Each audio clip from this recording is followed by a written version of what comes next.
Irving Kristol, the father of Bill Kristol, his New York Times obituary, I mean, you talk about that elitism. It tells the story of how he stopped being a leftist. And he says it was he got drafted into the army. And when he was in the army, he says he had written about the working class before. It was the first time he actually met them, and he didn't like them. And he considered them to be, dangerous. They're a bunch of toughs. They're anti-Semitic. He says, I can't build socialism with these people. They'll just try to make a racket out of it. And that he's an intellectual for a reason. He's better than these Midwestern street toughs, he calls them, that are in the military with them. I mean, it's contempt for the people. That is really what flows through it. And Leo Strauss, who was never a Trotskyist, he's a philosophy professor who fled Nazi Germany, and he becomes kind of also the guru to these folks. And his whole thesis is that the philosophers of history have all had to write in code because the masses of people will persecute them if they find out what they really think. And that we have to create a society where the philosopher kings, in the Platonic sense, the superior intellectuals, won't be messed with by the vulgar mob, the masses of people who would seek to suppress them.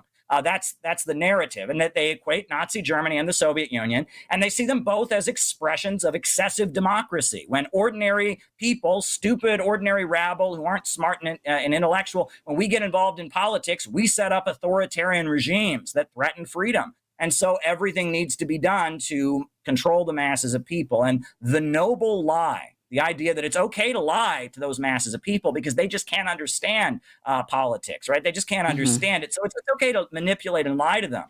Leo Strauss, his favorite TV show is Gunsmoke, the cowboy TV show where the good guy wears a white hat and is all good. The bad guy wears a black hat and is all bad. He says that's how average Americans should come to understand politics. And interestingly, as neoconservatism cements itself in Republican circles, we have two presidents who take on a cowboy persona. Ronald Reagan is literally a cowboy actor from Hollywood. George W. Bush is born in Connecticut, but yet he's putting on his cowboy hat and he's out on his ranch with his dog Barney and all of that. And that this had a lot to do with the neocons and how they crafted strategic messaging and winning the American people to support the wars. And their mission is to carry out a crusade to spread freedom around the world because these regimes out there, they threaten the precious freedom of the intellectuals. They see, the Soviet Union, Nazi Germany, all the various governments the USA has overthrown. They're an example of the rabble getting together and threatening their freedom.